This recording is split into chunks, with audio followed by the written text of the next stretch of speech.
Indahnya bulan di tengah malam, dihiasi bintang yang bertebaran. Izinkan saya mengucap salam kepada teman-teman hikmah Ramadan. Assalamualaikum warahmatullahi wabarakatuh. Alhamdulillah, alhamdulillah, dakhala sabra ala qulubil mu'minin. Wassalatu wassalamu ala sayyidil mursalin, sayyidina Muhammadin wa ala alihi wa sahbihi ajma'in, amma ba'd. Segala puji hanya milik Allah yang Maha Suci, Sang Rabbul Izzati, Sang Pemberi Rizki kepada makhluk di muka bumi. Salawat berbinti salam, marilah kita juga limpahkan kepada kudwah kita, panutan kita, seorang pemimpin yang disegani, seorang guru yang tak digaji apalagi mendapat sertifikasi. Dialah Rasulullah Muhammad Sallallahu Alaihi Wasallam.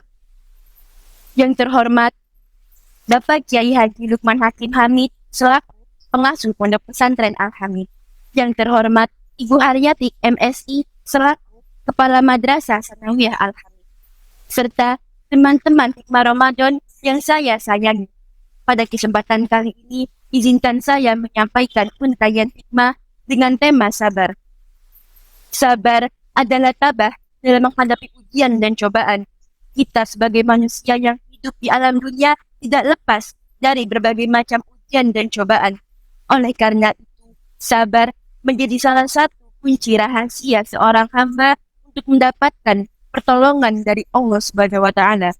Allah Subhanahu wa Ta'ala berfirman dalam Al-Quran yang terdapat pada Quran surat Al-Baqarah ayat 153 yang berbunyi, A'udzu billahi minasyaitonir rajim. Bismillahirrahmanirrahim. Ya ayyuhalladzina amanu ista'inu bis-sabri was-shalah innallaha ma'as-sabirin. Yang artinya, wahai orang-orang beriman, jadikanlah sabar dan sholat sebagai penolong. Sesungguhnya Allah beserta orang-orang yang sabar. Para teman-teman hikmah Ramadan, ada beberapa kisah sabar yang turut indah di dalam sejarah yang menjadi motivasi dan menjadi ibadah bagi kita agar selalu sabar dalam mengarungi samudera kehidupan. Sebagai contoh, kisah Nabi Allah Yunus alaihissalam, beliau diuji oleh Allah dengan kehilangan harta, anak, istri, serta terdapat penyakit di badannya. Tetapi beliau tetap sabar atas semua ujian yang Allah berikan kepadanya. Dan juga kisah Rasulullah ketika beliau sedang menyebarkan agama Islam, beliau disakiti, dicaci maki, dilempari kotoran, hingga nyawa beliau pun dijadikan taruhannya. Tetapi beliau tetap dalam kesabarannya. Atau juga kisah sahabat Rasulullah yang bernama Abu Kilabah. Beliau seorang lelaki tua yang cacat kedua tangan dan kakinya, buta matanya, hingga kurang pendengarannya. Tetapi beliau tetap sabar dan ikhlas atas sebuah ketentuan yang Allah berikan kepadanya. Teman-teman hikmah Ramadan, kita dapat simpulkan dari kisah-kisah tersebut bahwa sabar menjadi 3 bagian yang disimpulkan dalam kitab Ihya Ulumuddin karya Hujjatul Islam Imam Al-Ghazali. Yang pertama, sabar dalam taat kepada Allah. Sebagai contoh, melakukan sholat 5 waktu, berinfak, berpuasa, berbakti kepada orang tua, berbakti kepada guru, dan lain sebagainya. Semua ibadah yang kita lakukan harus diiringi dengan kesabaran serta keikhlasan.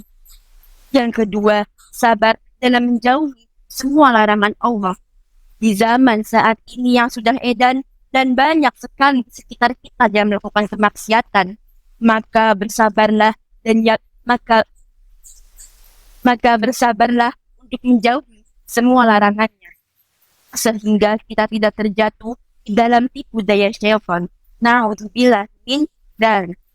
Yang ketiga, sabar ketika ditimpa musibah, ketika kita ditimpa bencana, ketika kita kehilangan, ketika takdir tidak sesuai yang direncanakan, ketika hasil tidak sesuai yang diharapkan, maka bersabarlah dan yakinlah bahwa Allah menyiapkan kado bagi orang-orang yang bersabar, yaitu surganya Allah yang telah dijanjikan.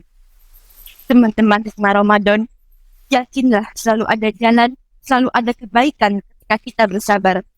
Oleh karena itu, mulailah dari sekarang kita menjadi pribadi yang senantiasa bersabar agar jiwa tenang, hidup pun menjadi senang. Demikianlah yang dapat saya sampaikan, kurang lebihnya mohon dimaafkan. Wabillahi taufiq wal hidayah. Wassalamualaikum warahmatullahi wabarakatuh.